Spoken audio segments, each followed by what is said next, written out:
آج ہم بات کریں گے کہ امام اگر بیٹھ کے نماز پڑھے تو مقتدی کیا کھڑے ہو کر نماز پڑھے گا یا بیٹھ کر نماز پڑھے گا. تو اس کی زمین کے لیے ہم ایک حدیث لائیں جو کہ صحیح بخاری کی حدیث ہے جس کا نمبر ہے 689. اچھا، اس میں دونوں عمل اللہ کے رسول صلی اللہ علیہ وسلم کے موجود ہیں اور جو ان کا آخری عمل ہوگا وہ ہمیں اختیار کرنا ہوگا. تو سب سے پہلے بتایا گیا اس میں حدیث میں کہ اللہ کے رسول صلی اللہ علیہ وسلم ایک بار ایک گھوڑے پر سوار تھے اور اس سے وہ گر گئے تو ان کے دائیں پہلو میں زخم آ گیا، لہٰذا انہوں نے بیٹھ کر نماز پڑھائی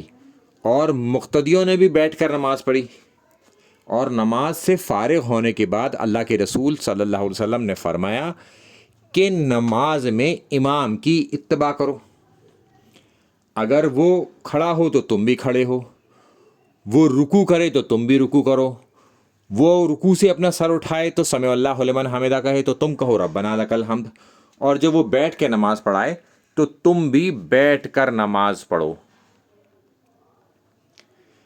اچھا، یہ بات امام بخاری نے، یعنی کہ عبداللہ نام تھا امام بخاری کا، نے کہا کہ حمید نے آپ کی اس قول، یعنی کہ یہ جو قول ہے جب امام بیٹھ کر نماز پڑھائے تو تم بھی بیٹھ کر نماز پڑھو، اس کے متعلق کہا کہ یہ ابتدا میں آپ کی پرانی بیماری کا واقعہ ہے، یعنی کہ جو زخم ہو گیا تھا یہ شروعات کا واقعہ ہے کہ اللہ کے رسول صلی اللہ علیہ وسلم نے بیٹھ کے نماز پڑھی تو مقتدیوں نے بھی بیٹھ کر نماز پڑھی. اس کے بعد، یعنی کہ اس کے بعد آخری بیماری میں، یعنی کہ اپنی وفات سے پہلے جو وہ بیمار ہوئے اس کی بات ہو رہی ہے، میں آپ صلی اللہ علیہ وسلم نے بیٹھ کر نماز پڑھائی اور مقتدیوں نے، یعنی کہ لوگوں نے کھڑے ہو کر نماز پڑھی اور اللہ کے رسول صلی اللہ علیہ وسلم نے اس پر انہیں کوئی تنبیہ نہیں کری، یعنی کہ وہ یہ کہتے کہ نہیں تمہیں بھی بیٹھ کے نماز پڑھنی تھی، ایسا نہیں کہا. تو لہٰذا اللہ کے رسول صلی اللہ علیہ وسلم کا یہ عمل آخری عمل ہے اور اصول بھی یہی ہے جو ان کا آخری عمل ہوگا، یعنی کہ آخر سے بھی آخر والا، وہ سبقت لے جائے گا پرانے والے عمل کے اوپر. لہٰذا ہمیں آخری عمل پر عمل کرنا ہے اب جو انہوں نے لاسٹ میں کیا. تو اس حدیث کی ابتدا میں تو ایسا لگے گا کہ امام اگر بیٹھے گا تو مقتدی بھی بیٹھے گا، مگر اللہ کے رسول صلی اللہ علیہ وسلم نے آخری وقت میں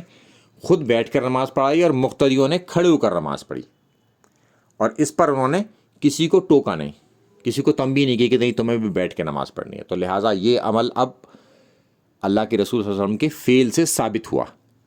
تو لہٰذا اب کوئی امام کسی تکلیف کی وجہ سے بیٹھ کر نماز پڑھائے گا تو مقتدی کھڑے ہو کر نماز پڑھیں گے، باقی امام کو فالو کریں گے. قیام کی حالت میں قیام، رکوع کی حالت میں رکوع، سجدے کی حالت میں سجدہ اور تشہد کی حالت میں تشہد.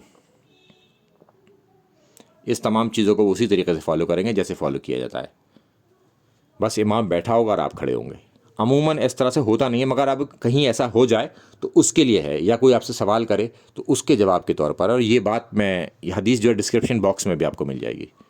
السلام علیکم ورحمۃ اللہ وبرکاتہ.